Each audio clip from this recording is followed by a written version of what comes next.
Hi friends, कैसे हैं आप लोग। मैं शायन अख्तर अध्ययन क्लासेस के यूट्यूब चैनल से आपका स्वागत करता हूं। फ्रेंड्स, आज का हमारा जो टॉपिक है वो है एनसीईआरटी के चैप्टर 4.3 का सारणिक का उपयोग। सारणिक का उपयोग करके हम लोग कैसे त्रिभुज का क्षेत्रफल निकाल सकते हैं वो इस वीडियो में आज हम लोग समझेंगे। तो चलिए हम लोग अपने वीडियो की तरफ।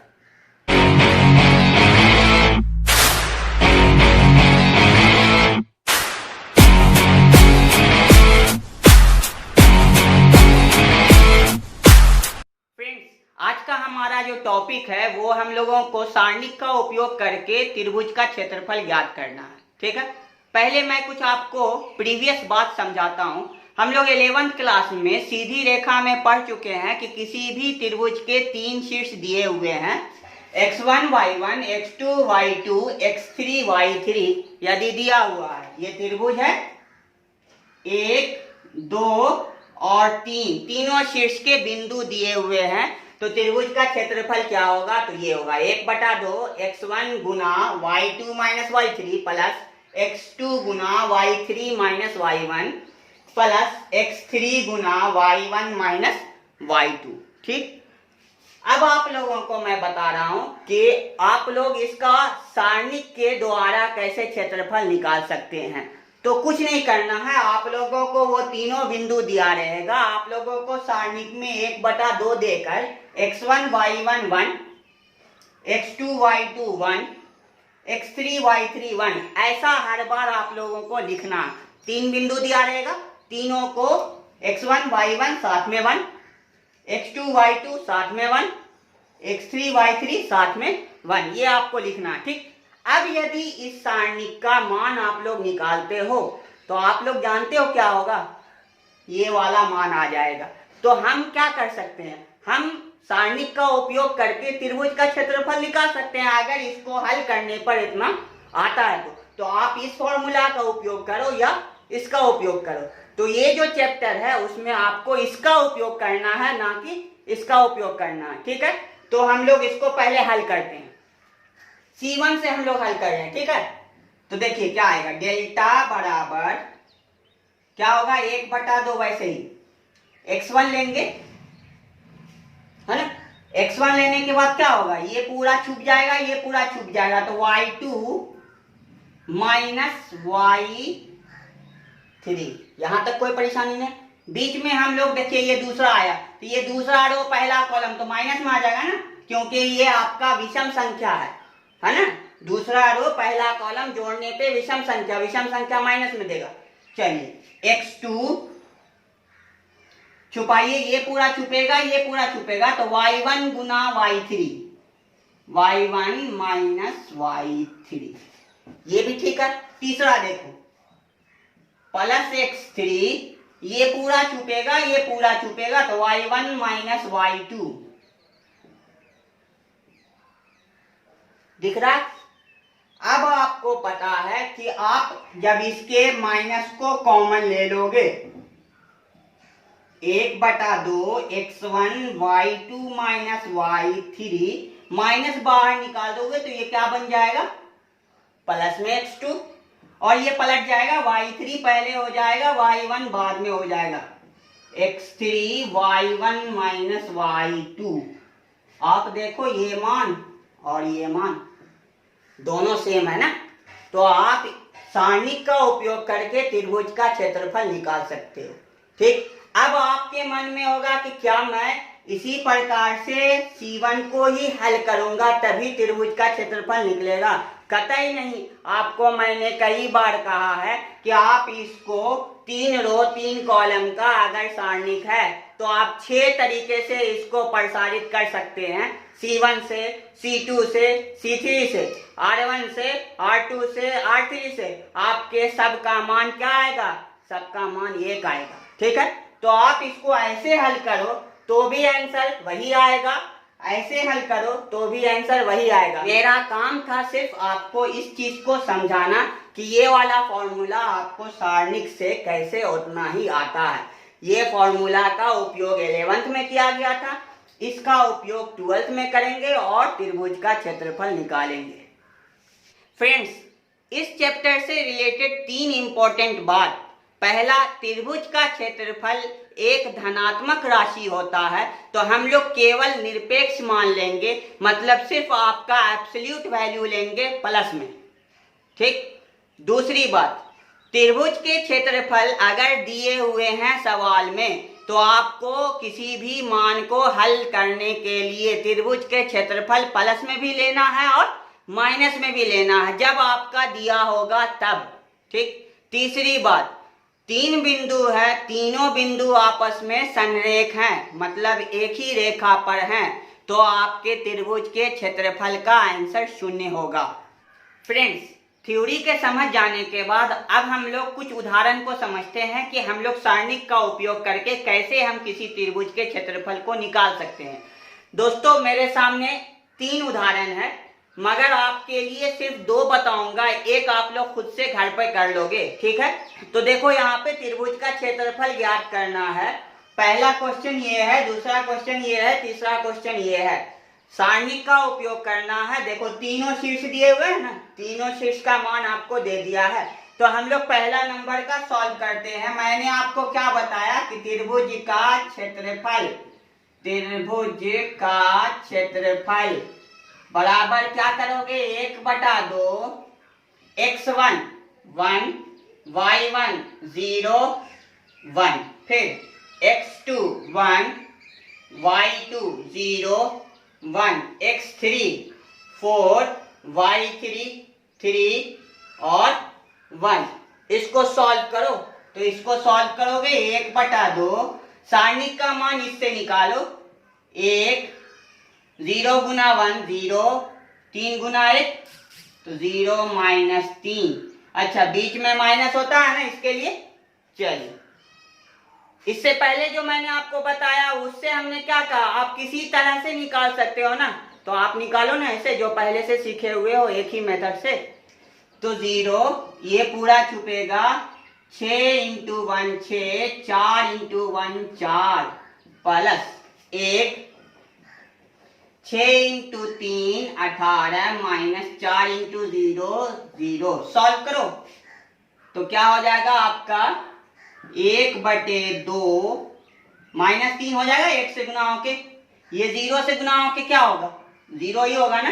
1 गुना 18 क्या होगा, 18 होगा ना। सॉल्व करो, 18 में से 3 जाएगा 15 और 1 गुना 2, सॉल्व करके क्या हो जाएगा आपका, 15/2 स्क्वायर यूनिट। अगर ये सेंटीमीटर होगा तो सेंटीमीटर का स्क्वायर, अगर ये मीटर होगा तो मीटर का स्क्वायर, मतलब जो उसके यूनिट होंगे उसका स्क्वायर। ठीक है, अभी कुछ नहीं दिया हुआ इसीलिए स्क्वायर यूनिट। देखो, पहला सवाल मैंने सॉल्व कर दिया। ठीक है, दूसरा एग्जांपल आप देख लो, इसी से कैसे निकालते हो। क्या होगा, ये वाला तीसरा वाला दिखा देता हूं आपको। त्रिभुज का क्षेत्रफल बराबर 1/2, x1 का मान -2, y1 का मान -3 1, x2 का मान 3, y2 का मान 2 1, -1 -8 और 1। सॉल्व करो इसको, 1/2 -2 उठाओ, छुपाओ, 2 × 2 माइनस माइनस प्लस हो जाएगा ना, प्लस 8 × 1 8, फिर माइनस और वहां माइनस जो देता है तो क्या हो जाएगा, +3। सॉल्व करो, 3 × 1 3, माइनस माइनस +1 होगा ना, मल्टीप्लाई होके +1, ये वाला छुपाओ, ये पूरा छुपेगा, ये छुपेगा, 3 × 8 -24, माइनस माइनस +2। सॉल्व करो इसको, 1/2 -2 8 2 10, +3 3 और 1 4, +1 24 में से 2 घटेगा -22। सॉल्व करो, 1/2 -20, 3 चौके 12, -22। देखो, माइनस माइनस को जोड़ो, -42, उसमें से आप घटाओ 12, तो क्या हो जाएगा, -30 होगा ना। अब बटा में 2, तो -15 स्क्वायर यूनिट। आपको थ्योरी में बताया है कि आप इसको क्या बनाओगे, निरपेक्ष मान मतलब इसको लिखोगे 15 स्क्वायर यूनिट। ठीक फ्रेंड्स, हमारे इस चैप्टर का अगला सवाल है, ये देखिए क्या कहता है। ये 3 शीट्स दे दिया है आपको, ए बी और सी। इसमें कहता है आपको दर्शाने के लिए कि ये आपको संरेख है। तो मैंने अभी आपको थोड़ी देर पहले बताया है कि जब त्रिभुज का क्षेत्रफल 0 होगा तो वो तीनों बिंदु आपस में क्या होंगे, वो तीनों संरेख होंगे। एक बात, संरेख अगर है तो त्रिभुज का क्षेत्रफल 0 होगा। तो हम यहाँ पे क्या करते हैं, त्रिभुज का क्षेत्रफल निकाल देते हैं सारणिक से। अगर 0 आया तो हम लोग कहेंगे संरेख है। ठीक, तो चलिए त्रिभुज का क्षेत्रफल, त्रिभुज का क्षेत्रफल क्या करेंगे, 1/2 x1 a y1 b plus सी 1, फिर b c प्लस a 1, फिर c a प्लस b 1। ठीक है, यहां तक आप लोग गुणधर्म पढ़ चुके हो, है ना। प्रॉपर्टी ऑफ डिटर्मिनेंट आप लोग समझ चुके हैं। अगर नहीं आप लोगों को पता है तो आप हमारा पिछला वीडियो जो हमने बताया है प्रॉपर्टी ऑफ डिटर्मिनेंट, उसको देख लो, तब आपको ये और अच्छे से समझ में आएगा। तो मैं यहाँ पे क्या कर रहा हूँ, प्रॉपर्टी ऑफ डिटर्मिनेंट का उपयोग कर रहा हूँ। तो प्रॉपर्टी ऑफ डिटर्मिनेंट में पहले हम लोग क्या करते हैं, C1 में काम करते हैं, C1 और C2 को जोड़ देते हैं। C1 में काम, C1 और C2 को मैंने ऐड कर दिया। इससे क्या फायदा होगा आप देखो समझो, 1/2 ऐड करो, a plus b plus c, b plus c plus a, c plus a plus b, हो जाएगा ना ऐड होके। ये इसमें कोई काम नहीं।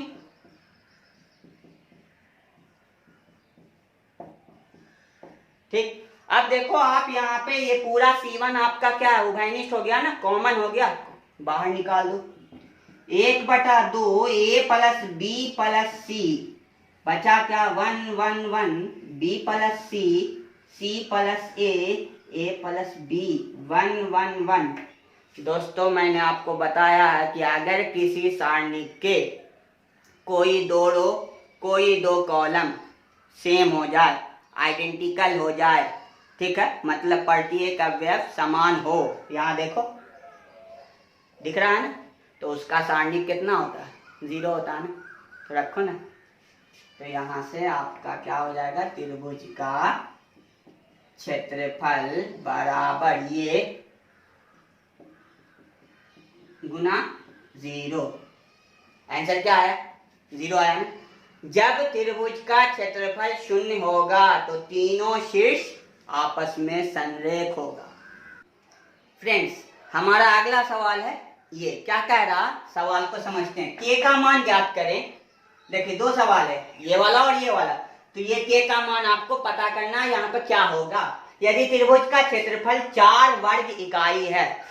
दोस्तों मैंने थ्योरी में आपको बताया है कि यदि सवाल में आपको किसी त्रिभुज का क्षेत्रफल दिया हुआ है तो आपको प्लस में भी रखना है और माइनस में भी रखना है ना।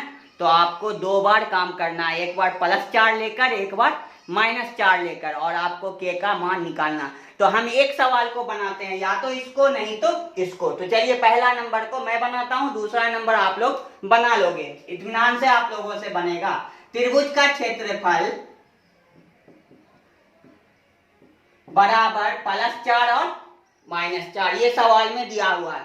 त्रिभुज का क्षेत्रफल 1/2 x1 k y1 0 फिर 1 x2 4 0 1 x3 0 y3 2 1 बराबर +4 और -4। यहां तक कोई परेशानी नहीं, इसका क्षेत्रफल निकाल सकते हैं। कैसे निकलता है, 1/2 वैसे रखेंगे, k को लेंगे, क्या होगा, ये 0 से गुना होके 0 2 गुने, तो यहाँ पे आपका -2। अगला ये टर्म -0, ठीक है, पूरा छुपेगा। ये 4 इंटू 1 4, 0 इंटू 1 0, फिर प्लस में 1 छुपाओ, ये पूरा छुपेगा, ये पूरा छुपेगा। 4 into 2 8, 0 into 0 0, equal two plus और -4। ठीक है, यहां से आगे सॉल्व करो तो 1/2, यहाँ देखो k गुना 2 -2k हो जाएगा, इसको भूल जाओ, 0 से खत्म हो जाएगा। इसको देखो 8 × 1 8 होगा ना, तो प्लस में 8 बराबर प्लस और -4। सॉल्व करो, 2 कॉमन ले लो तो क्या हो जाएगा, 2/2 -k + 4 बराबर +-4। 2 से 2 काट दो, देखो -k + 4 बराबर एक बार प्लस वाला 4 और -k + 4 बराबर एक बार माइनस वाला 4। ठीक, तो k का मान पहला अगर निकालोगे इससे तो क्या आएगा, 0 आ जाएगा ना, क्योंकि 4 उधर जाके खत्म हो जाएगा। और इससे अगर k का मान आप निकालोगे तो क्या हो जाएगा, 8 हो जाएगा ना, क्योंकि माइनस उधर जाके -4 -4 -8 माइनस से माइनस कट जाएगा। तो देखो k के 2 मान आएंगे, एक 0 और एक 8। दोनों में से आप किसी एक को रखो, 0 भी रखोगे तो भी आंसर आपका 4 इकाई आ जाएगा और 8 रखोगे तो भी आंसर आपका 4 इकाई आ जाएगा। तो आप लोग इसके दूसरे जो सवाल हैं यहाँ पर, इसको आप लोग खुद से सॉल्व करो, बस सेम प्रोसेस, +4 -4 सारणिक निकालो, हल करो, आंसर आ जाएगा। ठीक है फ्रेंड्स, हमारा अगला और आखिरी सवाल है ये। इस सवाल पर जाने से पहले मैं आपको बता देता हूं, हम लोग 4.3 के जितने भी सवाल थे, जितने भी टाइप के, सारे सवाल को यहाँ पे सॉल्व कर दिया। कुछ सवाल को, मिलते जुलते सवाल को छोड़ दिया है, जिसको आप लोग खुद से घर में सॉल्व कर लोगे, वो प्रैक्टिस के लिए। इस सवाल पे चलते हैं। देखिए सवाल क्या कहता है। सवाल ये कह रहा है, सारणिक का प्रयोग करके 1,2, 3,6 को मिलाने वाली रेखा का समीकरण ज्ञात करना है। मतलब आपको समीकरण निकालना है। एक रेखा है, इसमें 3 बिंदु है, जिसमें एक बिंदु पता नहीं है, छोड़ दो, x, y, और ये तीसरा है 3,6। ये जब संरेख होगा तभी ना रेखा होगा। तो रेखा का आपको समीकरण निकालना है, तो आप त्रिभुज के क्षेत्रफल का मान कितना रख दोगे, 0, और आप x y के टर्म में निकाल दो, वही आपके रेखा का समीकरण होगा। तो हम लोग इसको हल करते हैं। तो क्या करेंगे, सबसे पहले त्रिभुज का क्षेत्रफल 1/2, पहला मान 1, फिर 2 1, दूसरा मान 3, फिर 6, फिर 1, x y 1, ये तीसरा बिंदु हो गया, बराबर कितना रखेंगे, 0 रखेंगे। ठीक है, इसको सॉल्व करिए। 1/2 1 लेंगे, ये 6 माइनस y होगा ना, फिर -2 लेंगे, छुपाते हैं, ये पूरा छुपेगा, 3 - x, फिर +1 लेंगे, ये पूरा छुपेगा, ये पूरा छुपेगा, 3y - 6x, 3y - 6x बराबर 0। ठीक है, यहां तक सॉल्व करिए। 1/2 क्या हो जाएगा, 1 से गुना होके 6 - y होगा ना, तो 6 - y माइनस कितना होगा, 6 माइनस 2x गुना कर दिया, प्लस 3y - 6x बराबर 0। ठीक है, अब सॉल्व करिए इसको। 1/2, ये 6 माइनस में, प्लस में, और ये माइनस में कट जाएगा, बचा क्या, -y, और यहाँ पर 3y, तो 3y में से -y घटेगा तो 2y। ठीक है, 2x और -6x, तो -4x सॉल्व होके होगा ना, बराबर 0। 2 को क्रॉस मल्टीप्लाई कर दीजिए, 0 से क्या हो जाएगा, 0, तो हो गया 2y - 4x बराबर 0। 2y, इसको उधर ले जाए, 4x 2 से काट दिया, y बराबर 2x, y - 2x बराबर 0। देखो यही आपका समीकरण है, और ये आपके सीधी रेखा का समीकरण है, y बराबर 2x। ठीक है, तो आज का वीडियो हमारा यहीं पर समाप्त होता है। हम फिर आपको अगले वीडियो में मिलेंगे अगले टॉपिक के साथ। तब तक के लिए अलविदा। आप लोग थोड़ा सपोर्ट करो, इस वीडियो को अधिक से अधिक लोगों तक शेयर करो।